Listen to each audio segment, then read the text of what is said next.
Meetings suck. Meetings are vile. You never get anything done. They eat up all your day.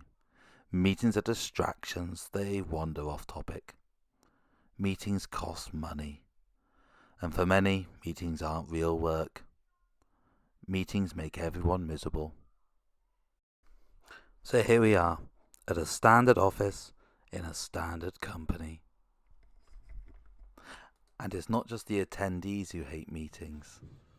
The people who hate them most are the people who schedule them. How are they going to get anything out of this room? Can you imagine the type of people who turn up? Mr. Chatterbox, the talker.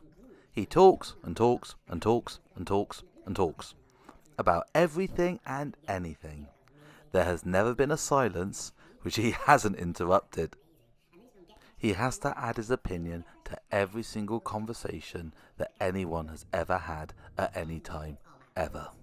There's Ace McCloud, Jake Rockwell, Maxwell. Maxwell was the leader, he was in green.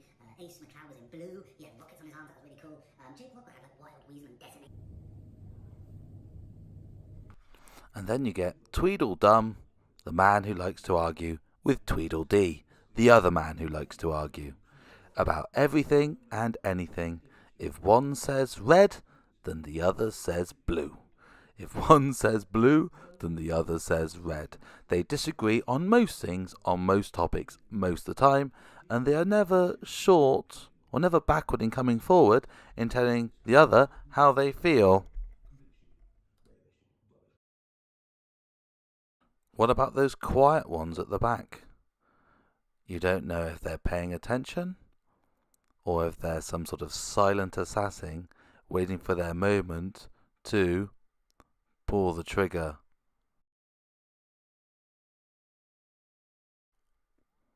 Or maybe they're just silent because they're shy. They're nervous, they're quiet, they're hidden at the back, everyone's shouting at each other. They're nice. Or what about Professor Dull, the technocrat who confuses meetings with presentations? He is going to tell you in detail about how it all works.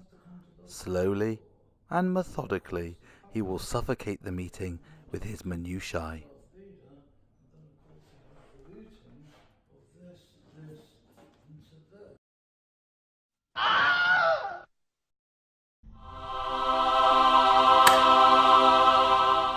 Winning at meetings is a small card deck with a big difference.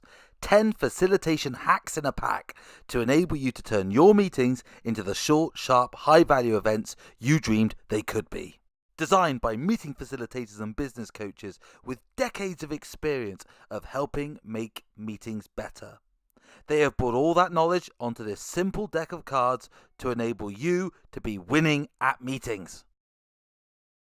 The first card up is the speaker token. Only the person holding the card can speak.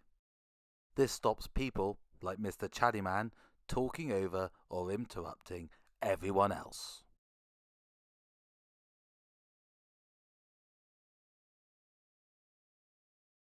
The decision deck. High-performing teams use collaboration to create and respond to change. The team makes the decision, the facilitator guides the decision-making process.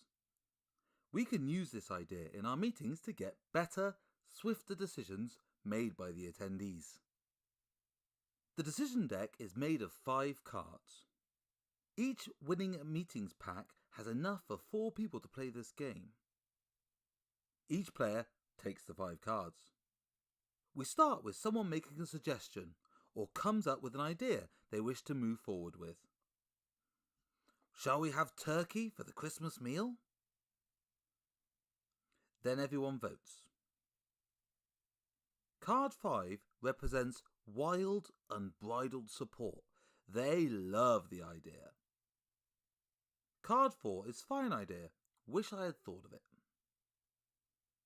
Card 3 is I don't love it, I don't like it, but I can live with it. Now that card is true consensus. You don't have to love the idea, but you have to be able to go along with it. Card 2 is I have reservations.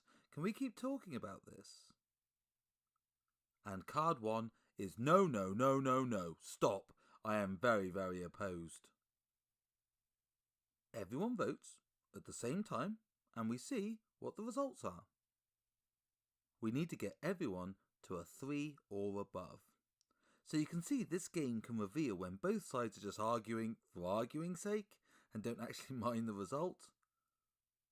And when someone is being quiet, not because they agree, but because they think the idea is going to get everyone fired.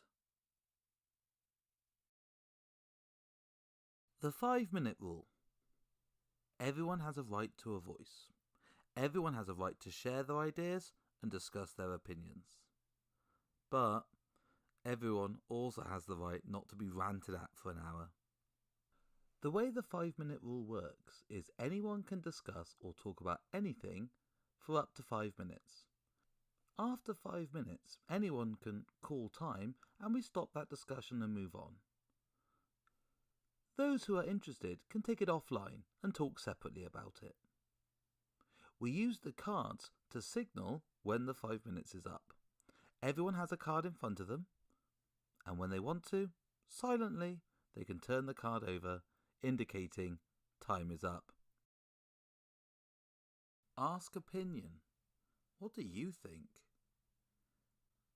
Look, Tweedledum and Tweedledee are bickering again, and poor old Mr. Shy is stuck in the middle. Let's use this card to make some space so Mr. Shy can share in his own opinion.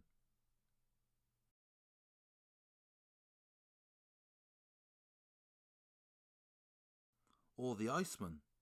We can use this card to bring him in to the conversation. Or, when we have two polarised opinions, we could use the card to create a bridge and find common ground. What about something between the two? Then what about the criticise card, sometimes called ritual dissent? This is when you play the card to someone to get them to play the part of the devil's advocate and criticise the idea under discussion. It's nothing personal, we're just playing the role of critic. You see, receiving feedback is not easy, and when feedback's not positive, you will often get defensive. By using the card, you can take the personal out of the feedback and focus on the challenges to the idea. We can also have some fun with red and yellow cards. It's very easy for discussions to become arguments, and when things get hot, sometimes the wrong thing is said. The referee cards are based around the idea of the facilitator issuing warnings when someone comments on someone else rather than our idea, or if someone oversteps the boundaries with language or behaviour, we can issue the red card and they sit out the meeting for the next few minutes. We let things cool and then they can come back into the conversation. The chair. Having a neutral chair or facilitator is a great way to make your meetings work. This card is to remind that person that they are there to stay independent and referee the meeting and not take part. But a lot of us want to or need to contribute, so that card can be handed to someone else and they become chair, allowing the former chair to contribute in a sophisticated, grown-up way. Action card. And of course, a meeting without actions to take forward and fix things is just a whinging session. It's easily done though. We can often confuse a good chat with actual change. The action card can be played by anyone to remind them to take that action down and do it. So our worst fears don't need to come true. We now have the tools to help us get real value out of these short, sharp, interesting and maybe fun sessions. Whether you use one of these tricks or all 10 facilitation hacks in a pack, you are now ready. You see, you too can be winning at meetings.